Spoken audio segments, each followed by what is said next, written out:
நான் ஒரு நன்மை என்ற அடிப்படையில் உங்களுக்கு சொல்கிறேன். இப்போ குழந்தை இல்லாத தம்பதியரா வளர்க்கணும்னு நினைக்கிறீங்களா? குழந்தை இல்லையா? என்ன செய்யுங்க, ஒரு அனாதை குழந்தை எடுத்து வளருங்க.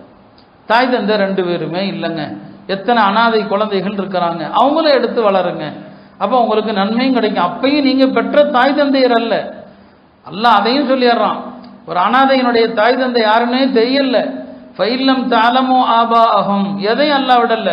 யார் தாய் தந்தையர்னு தெரியல அப்படிங்கிறதுக்காண்டி நம்மளை அத்தாமான்னு போட்டுக்கலாமா? இல்லை.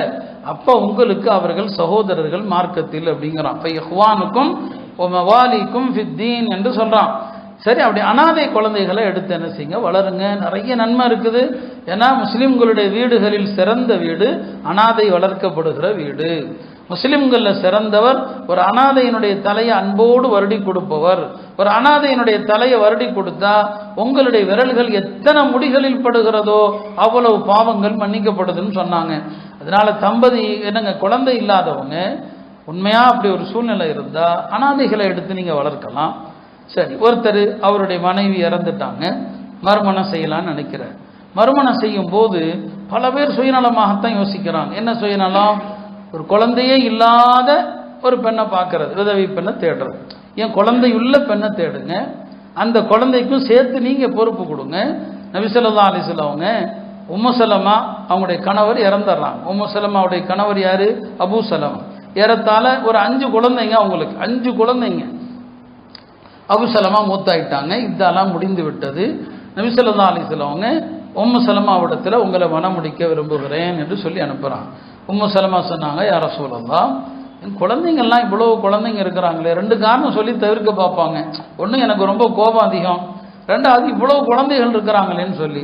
நபி ஸல்லல்லாஹு அலைஹி வஸல்லம் சொல்லுவாங்க, இனிமேல் உங்களுக்கு கோபம் வராது, நான் அல்லாஹ்ட்ட துவா செஞ்சிடறேன். இனிமேல் உங்களுக்கு கோபம் வராது, நான் துவா செஞ்சிடறேங்கிறாங்க. 2வது, இந்த குழந்தைகள் என் குழந்தைகள், இந்த குழந்தைகள்லாம் இனிமேல் என்னுடைய குழந்தைங்க, நான் பாருங்க என்னுடைய பொறுப்பில் வளர்க்கிறேன்.